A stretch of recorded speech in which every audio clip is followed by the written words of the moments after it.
Hey there, welcome back to my channel. So today we have another haul for you guys from the previous hauls that I said I've been racking up, and I am here to share with you. So we're still going on with the no buy.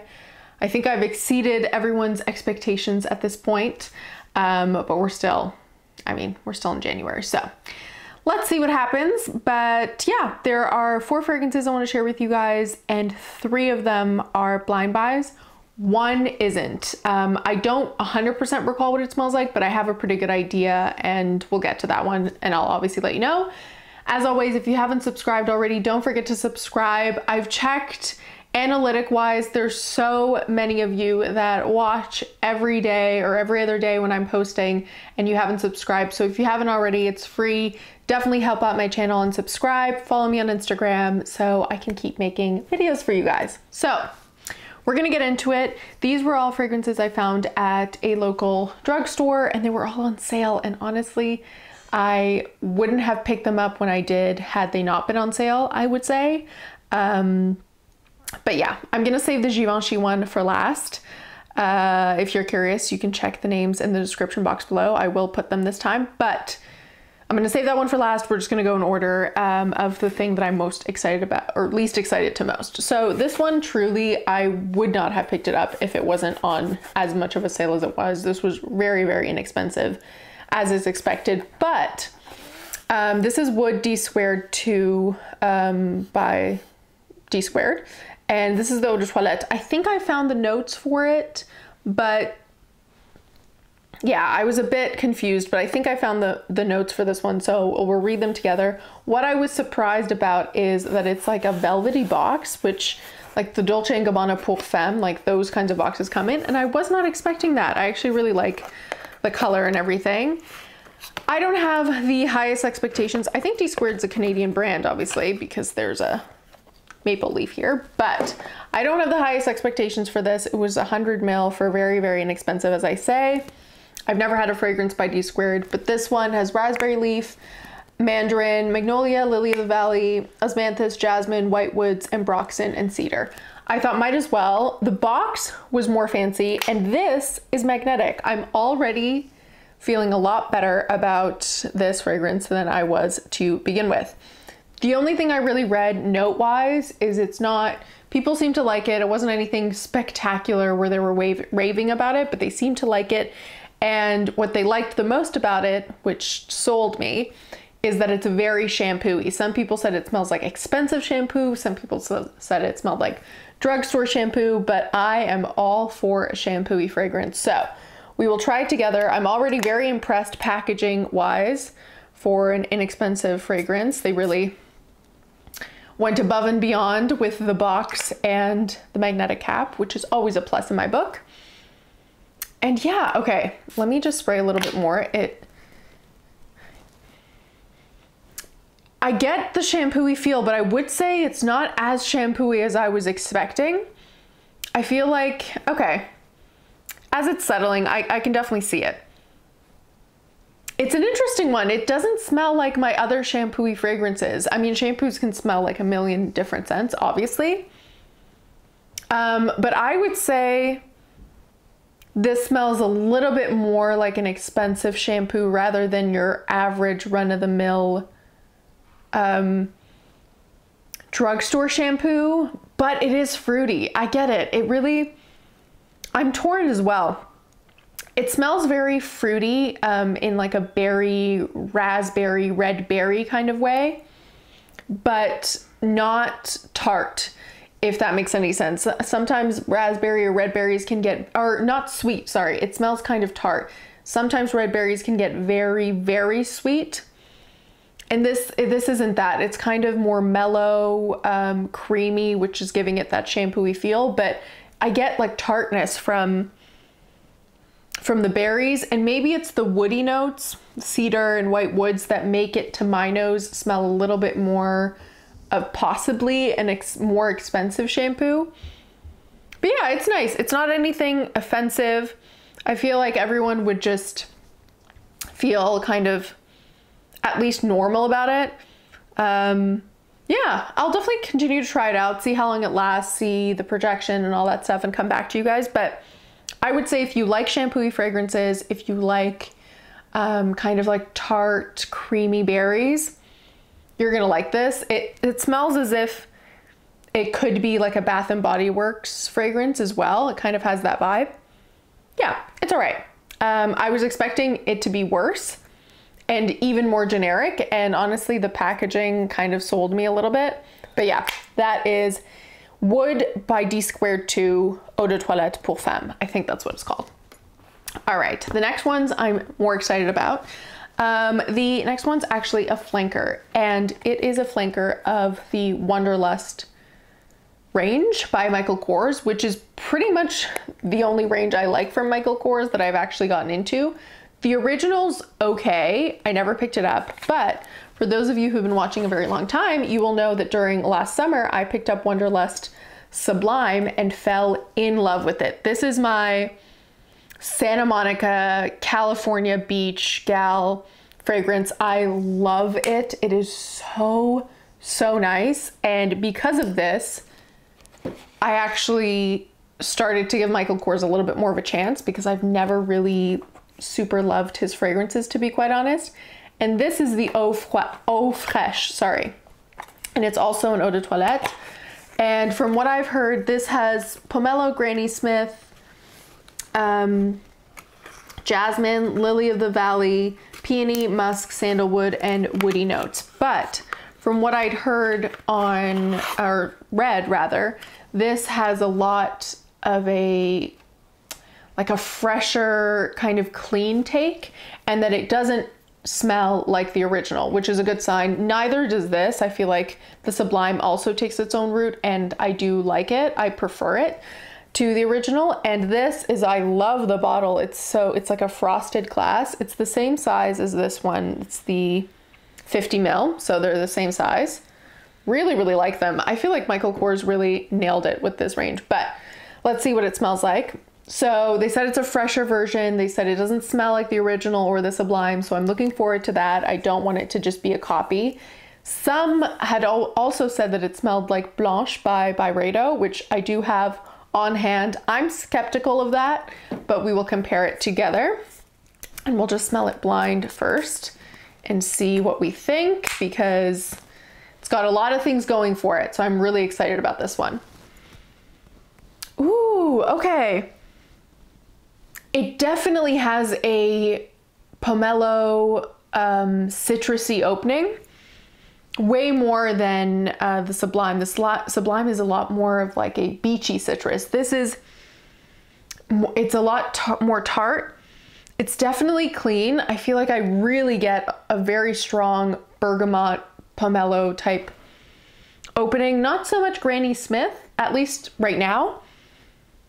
But yeah, it's really fresh. It's even, I feel like this, while they're both summery, this is a lot more leaning to something you would wear in higher heat, because it's very fresh and it's very citrusy. And I don't know if it's going to settle more into those jasmine, lily, peony, musky area. It is a bit musky.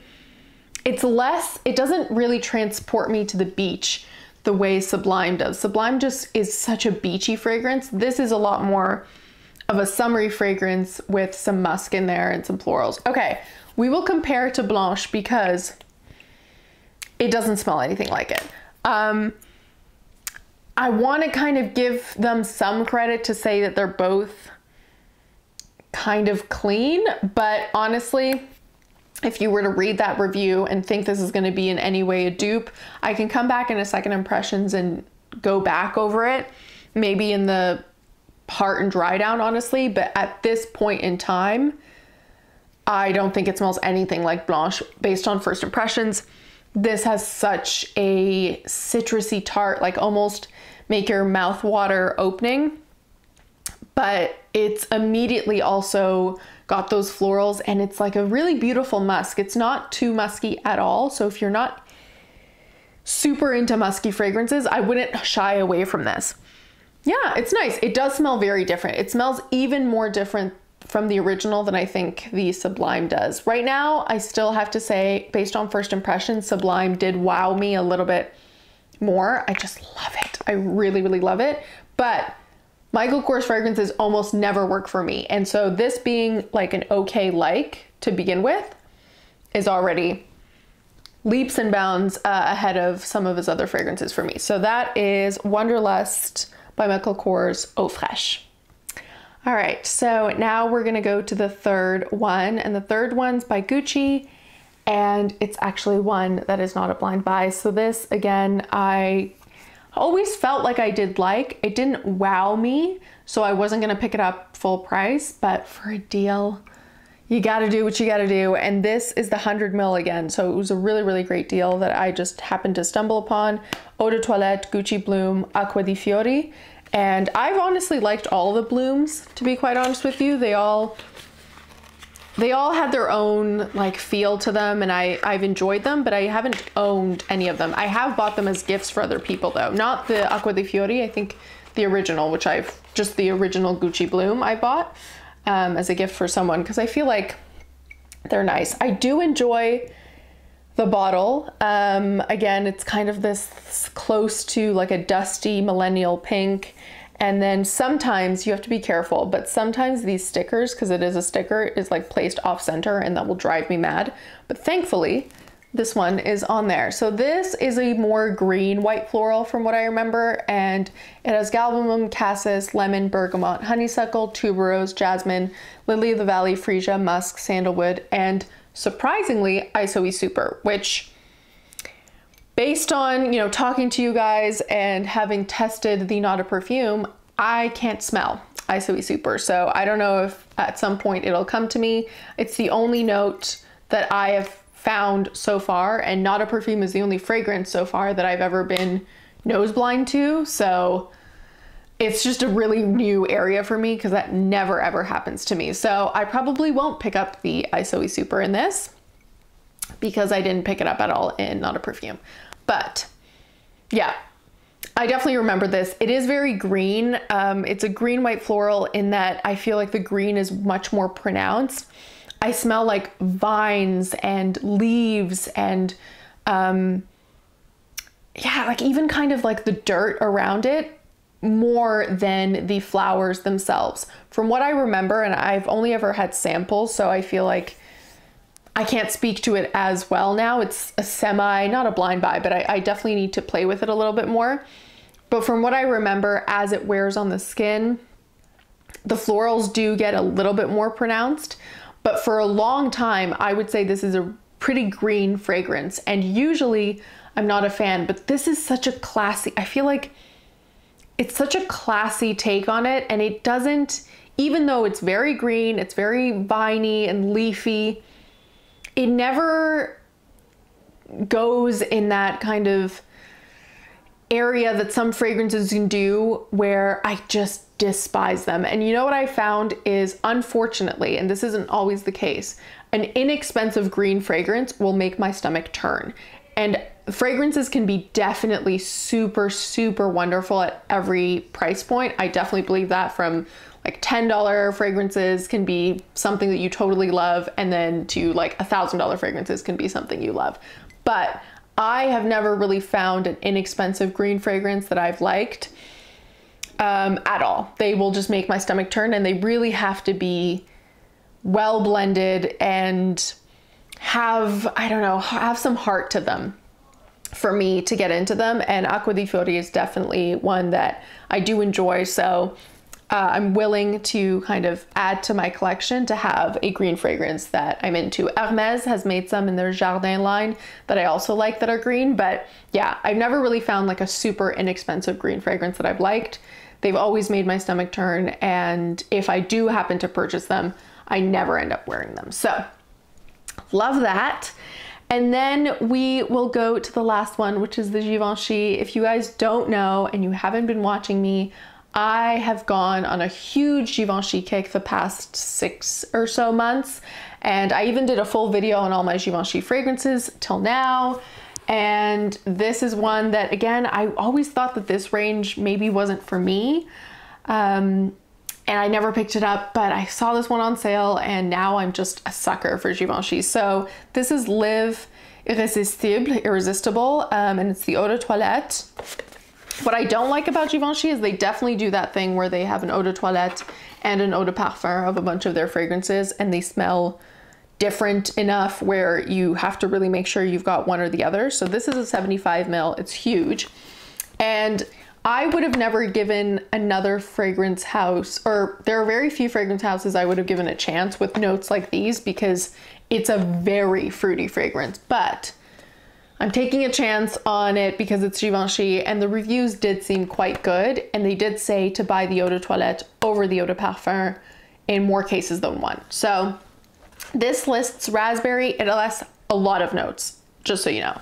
Raspberry, pineapple, pear, grapefruit, lemon, red berries, peach, pepper, rose, green notes, lily of the valley, caramel, vanilla, musk, amberwood, patchouli, whitewoods, and violet. Violet was dead last, so I'm really not expecting to get any violet in this, but it also has such a myriad of notes that it really, like, you really can't distinguish anything, or at least I can't, of what it's going to smell like. The only thing I could get a real feel for, it's going to be quite fruity, and they did say it's kind of like a fruit bomb, which doesn't usually sound like my cup of tea, but you got to give a chance to Givenchy, or at least I do. And yeah, it does seem similar to all these like Irresistible bottles. They're tall like this, and this one has like, it's a textured back. So we will see, we'll discover it together. Oh, okay. Maybe one more spray, because I feel like the nozzle is a bit to the side. All right, it definitely fruity. I don't think I get any pear or pineapple. Those were the ones that were intriguing me the most out of the fruit notes, especially pineapple. I was gonna, well, actually, as I'm saying this, I feel like I do get pineapple, but it's light. It's not screechy. Good news. It's very sweet. It kind of is starting to smell sweeter as it rests on my skin, almost as if it's a sugared fruity fragrance, which I do like fruity when it gets sugared. I would say the fruity notes seem stronger than the florals at this point, but you do get some lighter florals. I kind of smell peony, which I don't think is even in the notes, but I smell rose and peony. I don't smell any woody notes at all, at least in the opening, but it definitely smells like sugared fruit. And some florals. I will see how this lasts, because it seems very strong right now. I feel like I did spray a lot of it, obviously, but it already is smelling really, really, really strong on my skin, and it is an eau de toilette, so I'm interested to see what the lasting power, sillage, and everything is on this. But it is very sweet. It is quite fruity. It hasn't turned my stomach or anything, so we will see where it ranks with Givenchy, but I'm definitely, at least for now, happy that I picked it up. And yeah, to put them in order, as I always do with my fragrances, I would say, this one's hard. I would say maybe, wow. I'm most excited to wear this just because it's very rare for me to like a green floral, as I've mentioned, and I know this is not a blind buy, but I would just put this in, sneak this in into first place. Maybe in second place, I don't know. This one's actually kind of growing on me, but the rest of them, they're pretty equal. I will say right now, I'm intrigued by Givenchy the most, because I want to see if it's going to develop on my skin and change up in any way. But at this point, I would put this in last place, because these two just seem more easily my vibe. Maybe I'd put this, Michael Kors, in second place, Dsquared in third place, and Givenchy in fourth. But this is the one that intrigues me the most, because I feel like I don't have enough of a good read on it. Like, it's already kind of changing on my skin. It smelled different right when I sprayed it to even 5 seconds later. So who knows, by the time a second impressions video comes along, maybe it will be a great love or an absolute hate, and we just will discover it together. So I hope you guys enjoyed this quick but pretty big haul. As always, don't forget to like, comment, and subscribe. Let me know in the comments below if you've tried any of these fragrances, and I'll see you next time. Bye.